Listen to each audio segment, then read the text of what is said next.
Doncs som aquí amb el Jordi Sunyer, periodista esportiu i avui narrador per Esport 3 de la gran final dels històrics. Benvingut, Jordi. Gràcies, Mireia, bona tarda. Jordi, fa anys que ets una de les veus més reconeixibles del futbol català a televisió, un habitual dels històrics, tot i que m'han dit que des del 2022 no venies, enguany tornes a ser aquí.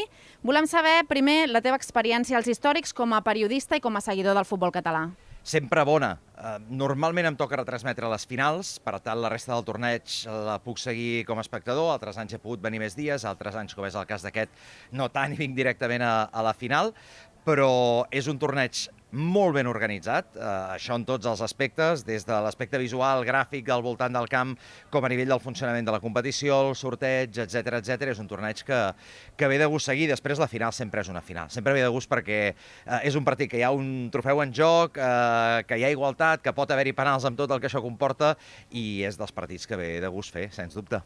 Com a professional, com es prepara una final com avui? Com tots els partits. Jo, la veritat, em preparo per igual tots els partits, siguin un partit de futbol formatiu o un partit de pretemporada amb un equip de primera divisió, intentant saber al màxim de tots els equips, de la trajectòria que porten aquesta pretemporada, evidentment sent, en aquest cas, el Reus un equip de segona federació, l'Hospi de tercera federació, només han fet un partit cada un de pretemporada, vull dir que tampoc el balanç és gaire important, però intenta saber totes les històries que hi ha al darrere, si els jugadors havien coincidit, dades. Jo m'ho prenc. Per mi cada partit és una final de Champions. I és una final igualment. És els històrics, no és la Champions, però és una final igual d'important.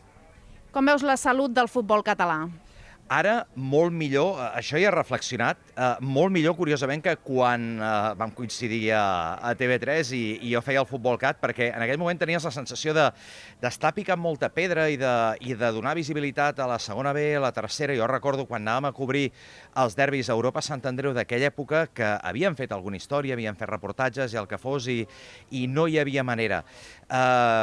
Tot ha canviat i ha canviat per bé. Entenc que les xarxes socials hi han ajudat, entenc que el futbol professional s'ha fet encara més professional i més distant respecte a la gent i d'alguna manera, tot i que no és que hagi perdut el contacte amb el futbol català, però faig habitualment primera federació, segona federació i tercera ja no tant, però veure aquest ambient que hi ha en aquests camps d'aquestes categories, sobretot a les fases decisives, tinc un puntet de satisfacció i de dir, mira, no va ser picar ferro fred i amb el temps ha estat una cosa que ha acabat funcionant. I content perquè és un futbol que s'ha de descobrir i s'ha de viure, clar.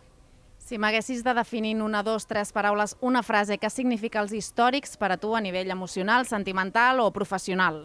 El tret de sortida de la temporada del futbol català, sens dubte, trobar molts amics, gaudir d'un bon ambient de futbol, gaudir de la gent del futbol català que ve aquí a veure el torneig i bàsicament això és, després de les vacances, a tornar-hi i a partir d'aquí a ve tota la resta. Per mi és el tret de sortida d'una temporada que sempre ha de ser apassionant. Et vols mullar per la final d'avui? A veure, hi ha un favorit clar per categoria, que és el Reus, però ja hem vist al llarg de tot el torneig que les categories no compten, que hi ha hagut moltes sorpreses, que això és un sol partit, que és una final, que estem a principi de pretemporada, els entrenadors poden fer proves i, a part, jo sóc nefast amb els pronòstics, o sigui que sigui el que Déu vulgui, i el que passi intentarem explicar-ho de la millor manera possible amb el Santi Triguero, també. Doncs moltíssimes gràcies. A vosaltres sempre i enhorabona per tot plegat, per aquest torneig.